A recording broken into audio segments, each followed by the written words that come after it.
ঢাকার কোলাহলে ইট পাথরের শহরের মাঝেই কিছু জায়গা এখনো জীবন্ত করে রাখে মাটির ছোঁয়া আর প্রকৃতির রং।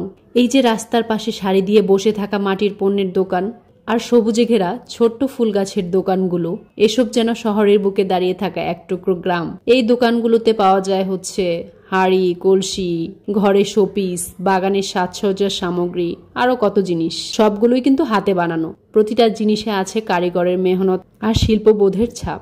মানুষ আগের মতো না হলেও মাটির জিনিসপত্র কিনে। যারা ঘর সাজাতে চায়, বাগান করতে চায়, তারা প্রায়ই আসে। এ কথাটা বলেছিলেন দোকানদার ভাই। তার দোকানে প্রতিদিনই অনেকেই আসেন, আবার অনেকে আসেন শুধু ছবি তুলতে। দোকানদার ভাই আরো বললেন, অনেকে সকালে হাঁটতে বের হয়ে একটা গাছ নিয়ে যায়, আবার কেউ অফিস ফেরত এসে গাছ দেখে শান্তি পায়। যেমন আজকে আমি গিয়েছিলাম মাটির কিছু জিনিসপত্র কিনতে, ফুলের টব কিনতে। কিন্তু জিনিসপত্র দেখতে দেখতে আরো অনেক কিছু কেনা হয়ে গেল। আমরা যখন পরিবেশ নিয়ে কথা বলি তখন ভুলে যাই এই মানুষগুলোর কথা, যারা মাটি আর গাছকে বাঁচিয়ে রাখছেন প্রতিদিন।